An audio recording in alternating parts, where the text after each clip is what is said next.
Hi everyone, my name is Monique and I am the program manager for Iowa and Minnesota Campus Compact. And we're today going to be talking about how to complete the VISTA attendance certification form. So I'm going to share my screen, walk through it. It should be fairly simple, but there are, some unique things because it's VISTA. So I'll make sure to try to answer any of those frequently asked questions that we get, but hopefully this whole process feels fairly simple once you learn what the process is. So I'm going to share my screen.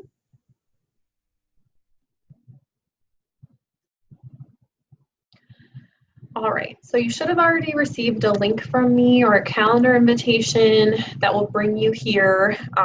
The calendar invitation will be for the entire series. So these are going to be due every other week. That aligns with the pay period schedules that our VISTA members are on.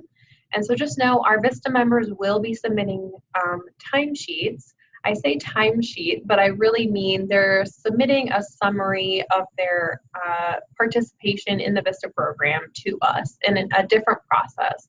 So since they're through our program and we are fiscally hosted by Iowa Western Community College, or the program is, they are under the Iowa Western Community College's HR payroll system. And so they complete things directly through them. What you're seeing here and what you're going to be responsible for is what we need on behalf of the VISTA program. So your VISTA members are submitting a timesheet to us. They're not submitting, oh, I came in Monday from 8 to 5, but I took like a noon to 1 lunch break. We don't need to know, at least on our level, what the actual times it is that they're serving with you. That is something that you can, of course, request your VISTA members to do. I know a lot of our sites like to just kind of track that as they go, just so that they know as an organization how many hours the VISTA members putting in. So you as a supervisor can be tracking like flex time or other things like that. So just know you can request that of them. Just know we're not asking them on our end to complete anything like that. So I say timesheet because that is officially what it's called, but we, in essence, are not actually asking them about their time. And so instead of you kind of directly approving that internal Iowa Western process, this is what we're using as our way to not only track what we need to know for VISTA, but for that approval process for their timesheets that they submit directly to us. So what you're going to do is provide your name, your first and last name, and your email. Because what happens is we obviously need to be tracking who's submitting this, and then when you provide your email, it's going to automatically, once you click submit at the very end, it will send you a summary of what you submitted. So that information, we do have it set up here so that let's say you're out of the office for whatever reason and another staff member at your organization needs to complete this on your behalf, they can do that.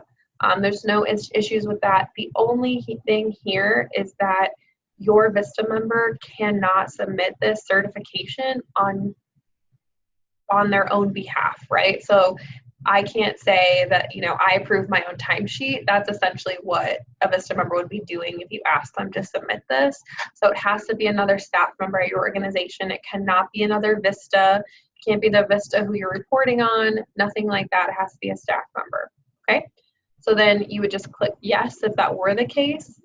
Or that person would click yes, and then they would provide your information because you are on our records and on VISTA records as their direct supervisor. So then they would just click your information, write that in there so that we have that all in one place. But normally you're going to just click no, and that's what it's kind of automatically set up to do. So you're going to put your name, your email. Then what you're going to do is select your program. So this is for the VISTA program, but we do have a summer program and they submit something just a little bit different. So you're just going to click VISTA. It should already be there, but just make sure that you're in VISTA because that will determine the lists that populate after that. So then once you've selected VISTA, you're going to select your organization. So I'll just select ours. So, you can kind of see Iowa Campus Compact. I also report for Lake Minnesota. So just select your organization. It will not automatically populate who your VISTA member is, so just know you're going to have to go in and make sure you select the right person. So, our VISTA leader is Joseph Green, so this is what it would look like if I was reporting for him, which I do. So again, just make sure you correctly select your organization and your VISTA member. If you have it highlighted and then you kind of like are using the scrolly bar, it can sometimes change it. So just make sure you're always like double checking before you actually submit it. The first part here is the attendance certification. So this is just you saying that your VISTA member was an active participant in the VISTA program for the pay period. So that just means that they're in the VISTA program for that time frame. So for example, this last pay period was June 30th through July 13th of 2019. So it'll always have that 2-day range. That includes weekends. But just know, we're again not tracking their actual hours, we're tracking the days that they're in the VISTA program, because when a VISTA candidate accepts a position, they are not, just selecting like a regular 8-to-5 job. They're participating in the VISTA program, they're committing to a full year of service, and so they actually receive like a daily living allowance rate, which is like $35 to $40, depending on different factors, but just know that's like really minimal. But that's where the time period selection and active participation comes from. So the next question after you selected that is, has the VISTA member been an active participant in the program for the pay period you selected? You're going to click yes. The only reason that you would click no is if your VISTA member just started. So for example, we had, for this past pay period, we had a bunch of VISTA members start on July 8th. And so they would click no, and then they would say, for the next question, it pops up and it says, provide the date. So they would put July 8th through July 13th, because the 13th, even though it's a Saturday, is the last day of the pay period. And again, even if the VISTA member wasn't reporting for duty at your site, they're still in the VISTA program, so they still are going to receive that daily living allowance rate, okay? So you'll put the dates, and then for the reasoning, you just put the VISTA member's term began on, and then, July 8th, 2019, and that's all you have to do. The other reason you'd say no is if your VISTA member ended their term of service. So during the same time frame, we had, let's say, someone stop, or their service term ended on July 7th, right? So you would put June 30th to July 7th, 2019, and then you would say VISTA members term ended on July 7th, 2019. Simple as that. It can be confusing, but that's the process. Hopefully, now that I've explained it a little bit more, it makes sense. But anytime, especially if you're a new supervisor or it's at the end of your VISTA member's term, anytime there's special instructions, I will have hopefully already emailed you with like a bullet list of instructions on how to complete this. So just make sure that you're really paying attention to any of those emails I'm sending out to you. If you submit it incorrectly, it's not a big deal. I will have to ask that you resubmit it with the accurate information, because again, this is how we are approving your members' living allowance payments. So just know I will ask you to submit it with the correct information, especially like if you accidentally put the wrong organization or the wrong member. We just have to have it up to date and accurate on our records. So that's why I'll ask. So that's the attendance certification. Again, attendance is not time. So it's just, were they a participant? Were they a member of the VISTA program? And the answer is usually going to be yes. The next section here is their leave. So the really important thing for leave to keep in mind is that leave benefits are determined by VISTA. Your VISTA member receives for their year of service. They get 10 personal days and 10 medical days. Medical days, or sick time as we maybe more often call it, can also be, we've gotten a lot of questions from VISTA members around this, and some supervisors too, of like, is this considered also for like a mental health day? Honestly, we don't really care how they're using their time, just that we're tracking that time is being used and how it's being used. You know, we can't like legally, and your organization also can't like legally ask members like, oh, well, you took a sick day. Tell me exactly what was wrong. We can't like obviously legally ask that, but I just wanted to bring that up for the mental health because that's equally important. And we at the grant level don't need to kind of have that level of oversight, I would say. So just know we track it this way for those reasons is because it's coming from VISTA. The other instances that come up a lot are if there's a national holiday that your organization is recognizing. It's built into the VISTA policy that any of those like federal holidays that your organization as the host site recognizes is a day off, but it does not come from the personal or medical leave. So if it was like the 4th of July and you were closed for the 4th and the 5th, you wouldn't put like 2 personal days because that's just free time. That's like a free day off or a federal day, a national holiday off for your VISTA member. So sometimes our sites, especially, you know, if your own internal staff policies are that you just have this big pool of PTO hours, you can do something similar to that with like the personal and medical leave. You just need to keep track of like what you're doing and how you're tracking that with your VISTA member.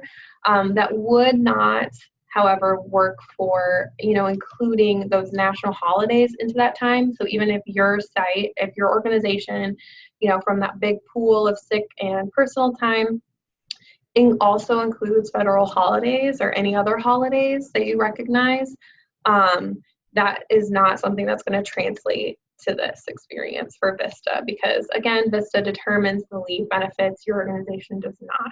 However, your VISTA members should be following your own internal policies on how they're requesting time off or getting your approval. Like if they call in sick or something, make sure that you really lay out for them, communicate with them what that process should look like. You know, if you don't want them texting you that they're running late or that they're sick or something, let them know that, especially because you're going to need to track it formally anyway.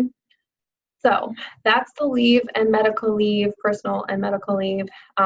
You can choose if you want to do that in days or hours.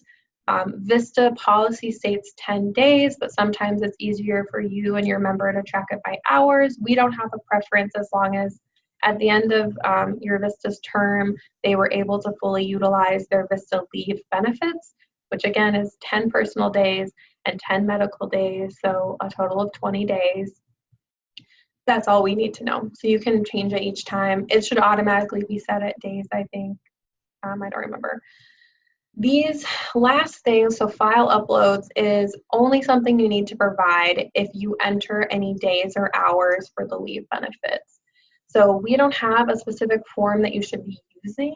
This is something that you can, you know, use your own internal processes. So if you have like a vacation request form or, you know, something that you use at your own organization to say, okay, that this week of vacation or this day of vacation was approved by you as a supervisor, this is where you would upload it.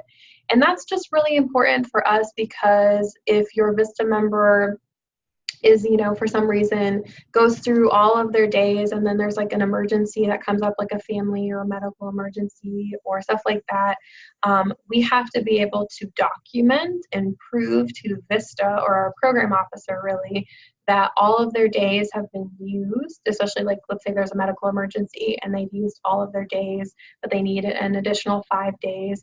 That can be granted, but we would just have to document and say, okay, here's all of our attendance certifications from our supervisors. Here's their documentation to prove that all of that time off, you know, was signed off by their supervisor. So that's why this is an important part. If you don't have a formal form or anything like that, that's fine, but we do have to have some kind of documentation. So if it's just an email, so something I think that we've kind of worked with supervisors and members a lot is, you know, especially for sick time, especially in the winter, right? If you're just not feeling well or, you know, sometimes that just happens, right? You wake up, you're like, I can't even like open my eyes hardly at all, so I'm just going to try to shoot off this text just to let you know I can't come in today. And so what we say in that case is, you can do a more informal like exchange like on the day or whatever, but then we would want to see you follow up in an email with them, and then just say, Monique, on this day you took a personal day or a medical day, whatever it is, or you took a medical day, and we just want to document that you approved that they received that communication, that there was something happening, and then you could just upload here like the PDF of that email communication. Screenshots of your texting conversations are not going to be as compelling of documentation, especially when we're talking to like a program officer if there's a really specific situation. So always try to do a more formal thing than just like a text message or a back and forth. So we just need those processes in place so that we have everything that we need to support members and make sure that they're able to use their leave benefits to the full capacity. The final step is just your kind of electronic signature. So you just click this little button that says, I certify the information provided in this form is accurate. And then there is another spot here at the end for comments and notes if you have anything, but usually this is like a place where, you can ask us questions, or if you want to, just let us know what your VISTA member was doing, or give us an update or something like that. You can put that here, and you don't have to put anything though. So then you can just click submit. And once you've submitted it, it will again send you an email, or whoever completed this for you or on your behalf. Send them an email summary of everything that was reported. It will also come directly to me and the Campus Compact staff, so we'll kind of review it. If there's anything that we see, again, that's kind of like wonky or whatever, we'll make sure that we're following up, especially if you don't provide any documentation or leave benefits that were used. We'll follow up and have you most likely resubmit it with that information all connected and together. So that is the process. If you have any questions, you of course can reach out to me or to Jacqueline or any one of our staff. We can answer your questions. You're not going to annoy us by asking the same question. We want to make sure that you have all the information that you need in order to complete this. The other thing that I just want to say is that, so these are going to be due every other week, like I mentioned earlier. It's really important that you get this submitted by the due date and the time. So these are going to be due every other Monday by noon. If you submit it late, that means we can't go in and approve your VISTA member's timesheet, which means that then there might be a delay in all of that information getting processed and approved through the Iowa Western Community College HR system, which could then relate in a delayed payment for their living allowance. So we never want that to be the case. Sometimes things happen, so we understand, but definitely try to be on top of it as much as you are able. I'll make sure you have a calendar invitation that just kind of is a recurring event on your calendar. You can create your own and reject mine. You won't hurt my feelings by doing that. The other thing that I want to mention with all of that is that, if you're just not a Monday person, because who is, right? You can submit this early. So you could submit it Friday, the Thursday before. You can submit it, a few days before, so you don't feel like really pressured on Monday, or if you're going to be gone on vacation or something like that, or you have a big meeting or something, you can always submit it early. So those are the main things I wanted to talk about. Thank you for listening in. But again, if you have any questions, just let us know, and we are happy to help.